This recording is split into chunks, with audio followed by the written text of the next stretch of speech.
2 साल तक बिहार के गांव-गांव पैदल चलने के बाद मैं पूरे विश्वास से कह सकता हूं कि बिहार आंकड़ों से कहीं ज्यादा गरीब है। इस पदयात्रा पर निकले बिना बिहार का असली दर्द देख पाना संभव नहीं था।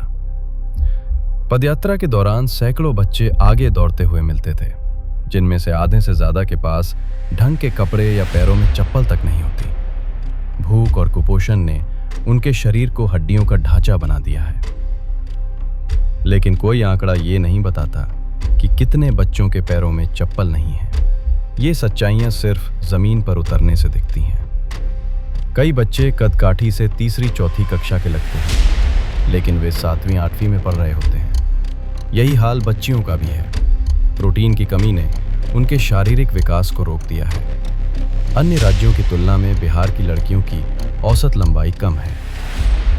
पदयात्रा का सबसे दर्दनाक दृश्य है नौजवानों से खाली गांव। पलायन कर चुके पिता के बिना पल रहे बच्चे, बूढ़े माँ बाप जो बेटे का मुंह साल में एक ही बार देख पाते हैं। घर संभालने की पूरी जिम्मेदारी घर की महिलाओं पर है। आज गांव में ज्यादातर बूढ़े, बच्चे और महिलाएं ही बचे हैं। पलायन को अक्सर सिर्फ गरीबी की समस्या माना जाता है, लेकिन इसकी कीमत सामाजिक टूटन के रूप में चुकानी पड़ रही है।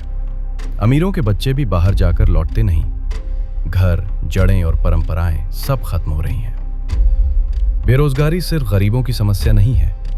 हर रोज ऐसे पिता मिलते हैं जो आर्थिक रूप से ठीक हैं, लेकिन बच्चों के भविष्य को लेकर 10 से 20 हजार की नौकरी के लिए भी हाथ जोड़ने को मजबूर हैं। बुजुर्ग महिलाएं बताती थीं कि 400 रुपए की पेंशन में पूरा महीना चलाना पड़ता है।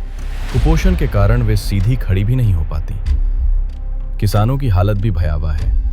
जहां पंजाब हरियाणा में किसान समृद्ध हैं, वहीं बिहार में बीमारी या शादी के लिए जमीन बेचनी पड़ती है। शराबबंदी महिलाओं के नाम पर लागू हुई, लेकिन सबसे ज्यादा नुकसान भी महिलाओं को ही हुआ।